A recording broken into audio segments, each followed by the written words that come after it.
বিএনপির চেয়ারপারসন বেগম খালেদা জিয়ার উন্নত চিকিৎসা ও লন্ডনে আগমন উপলক্ষে দোয়া ও মুনাজাত করেছে যুক্তরাজ্য বিএনপি।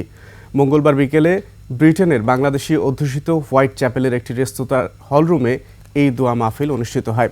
এ সময় যুক্তরাজ্য বিএনপির সভাপতি বেগম জিয়ার রোগ মুক্তি কামনায় সবার কাছে দোয়া চান। একই সাথে তিনি সুস্থ হলে লন্ডনে একটি জনসভা করার কথাও বলেন তিনি। মফিউর রহমানের report. BNP chairperson Begum Khaleda Zia উন্নত চিকিৎসার জন্য মঙ্গলবার রাতে রাজধানীর হযরত শাহজালাল আন্তর্জাতিক বিমানবন্দর থেকে যুক্তরাজ্যের উদ্দেশ্যে রওনা করেন। এই সময় তাকে বিদায় জানান দলের স্থায়ী কমিটির সদস্য ও সিনিয়র নেতারা।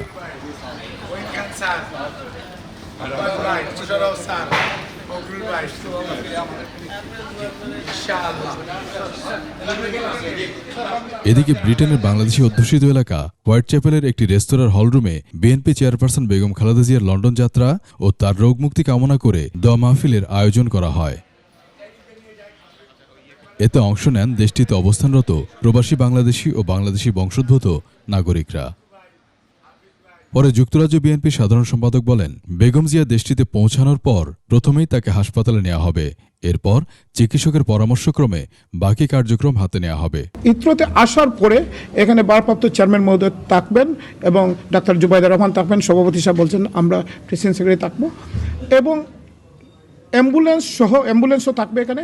ডাইরেক্ট উনি হসপিটালে চলে যাবেন এবং পরবর্তীতে হসপিটালে যাওয়ার পরে চিকিৎসকদের পরামর্শে বাকি কার্যক্রম শুরু হবে। ম্যাডাম সুস্থ, আল্লাহর রহমতে সুস্থ হওয়ার পরে অবশ্যই ম্যাডাম এবং ভারপ্রাপ্ত চেয়ারম্যান মহোদয়কে নিয়ে আমরা যুক্তরাজ্য বিএনপি প্রবাসী বাংলাদেশিদেরকে নিয়ে আপনাদের নিয়ে আমরা একটা মিটিং করব। পরে দলটির স্থানীয় সভাপতি বলেন, দলীয় নির্দেশনা মেনে স্বল্প সংখ্যক নেতাকর্মী এয়ারপোর্টে তাকে রিসিভ করবেন।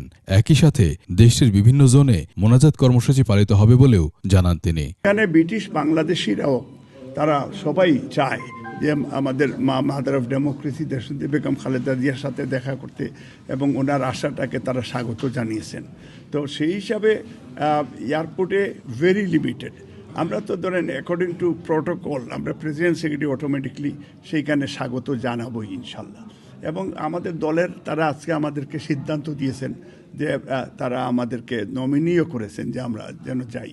তো ভারপ্রাপ্ত চেয়ারম্যান সাহেব এখন উনি তো ডেফিনেটলি ওনার মাকে রিসিভ করতে যাবেন। বেগম জিয়ার রোগমুক্তি কামনায় সবার কাছে দোয়া প্রার্থনাও করেন তিনি। আমাদের মূল টার্গেটটা হচ্ছে নেত্রীর সুস্থতা। মফিউর রহমান, 21 টেলিভিশন, ঢাকা।